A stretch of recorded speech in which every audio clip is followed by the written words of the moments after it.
எல்லோருக்கும் வணக்கம். இன்றைக்கி ஒரு புது சீரீஸ் ஸ்டார்ட் பண்ணலான்னு இருக்கேன். ராஜயோக கேள்வி பதில்கள். இந்த ராஜயோக சீரீஸில் ஒரு 100 வீடியோ போட்டிருக்கோம். இதை கேட்ட நண்பர்கள் எல்லோரும் என்ன பண்ணியிருக்காங்கன்னா, அவங்க டவுட்ஸை கேட்டிருக்காங்க. அதெல்லாம் நான் அங்கேயே டைப் பண்ணி கூட சொல்லியிருக்கிறேன்.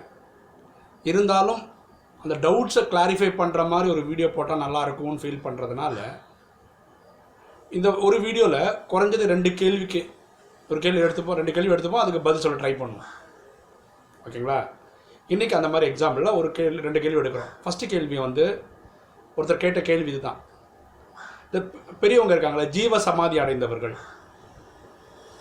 அவங்க திரும்ப பிறக்கிறாங்களா? இது ஒரு கேள்வி கேட்டிருந்தாங்க. இந்த ட்ராமா புரிஞ்சுக்கணும் நம்ம எல்லாருமே. இது 5000 வருஷ கதை.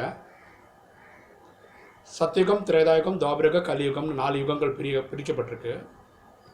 யார் சத்தியுகம் நடிக்கிறாங்களோ அவங்க சத்தியுகம், திரேதாயுகம், துவாபரயுகம், கலியுகம் நடிச்சு தான் ஆகணும். திரேதாவில் வரவங்க திரேதா, துவாபர, கலியுகம் நடிச்சாகணும். துவாபரம் வரவங்க துவாபர, கலியுகம் நடிக்கணும். கலியுகம் நடிக்கணும். அதாவது யாராக இருந்தாலும் ஜட்ஜ்மெண்ட் டே அன்னைக்கு பரமாத்மா வரும்போது இருந்து தான் ஆகணும் ட்ராமா. இதுதான் ட்ராமாவோட டிசைன். இப்போ நம்ம கேட்கலாம், பெரிய பெரிய சாது சன்னியாசிகள் அவங்க எந்த தர்மத்தாக இருந்தாலும் சரி, அவங்க இந்த 5 விஷயத்தில் ஈடுபடாமையே இருக்கலாம். காமம், கோபம், அகங்காரம், பற்று, பேராசையில் ஈடுபடாமல் இருக்கலாம். அப்படி ஈடுபடாமல் இருந்தாங்கன்னா அவங்க பாவம் ஏறவே ஏறாது.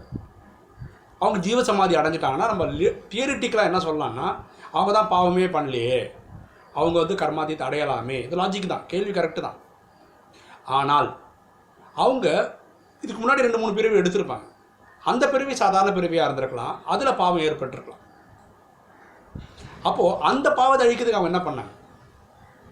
தயவுசெய்து புரிஞ்சுக்கோங்க. நல்ல காரியம் பண்ணால் புண்ணியம் கூடும், தப்பு பண்ணால் பாவம் கூடும். புண்ணியம் பண்ணுறதுனால பாவம் குறையாது. பாவத்தை அழிக்கிறதுக்கு ஒரே ஒரு வழி தான் இருக்குது. அது மன்மனா பவ. அப்படின்னா தன்னை ஆத்மான்னு புரிஞ்சு தந்தையாகிய சிவனை நினைவு செய்தால் பாவம் போகும். இதை விட்டால் பாவம் அழிக்கிறதுக்கு வழியே இல்லை. வேற ஒரு வழி இருக்குது. உடலில் நோய் அனுபவித்து போகிறது.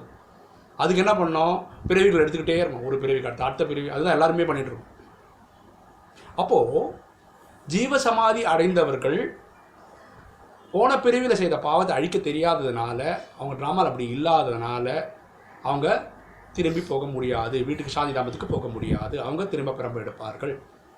பரமாத்மா சொல்கிறாரு, இந்த ஜட்ஜ்மெண்ட் டே அன்னைக்கு இந்த பூமியில் இருக்கிற எல்லா ஜனத்தொகையும் என் கண் முன்னாடி ஆஜராவாங்க அப்படின்னு. புத்தன், இயேசு, காந்தி யாராக இருந்தாலும் வேறு உடலில் இருப்பாங்க.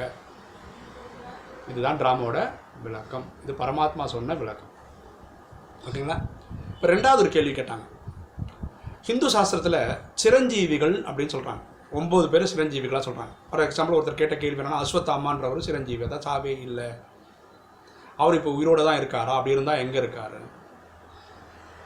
இந்த கேள்விக்கு என்ன பதில்னா, எல்லா ஆத்மாவும் சிரஞ்சீவி தான். ஏன்னா ஆத்மாவுக்கு அழிவே கிடையாது.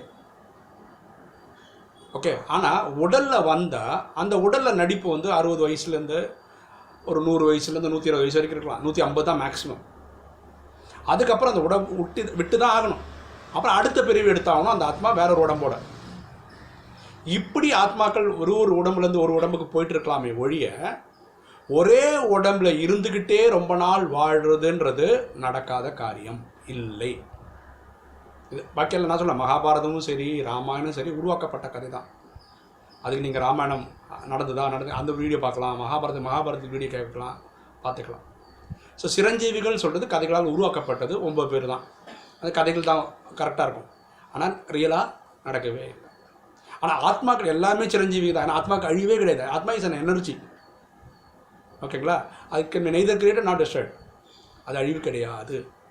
ஸோ சிரஞ்சீவிகள் ட்ராமாபடி இல்லை.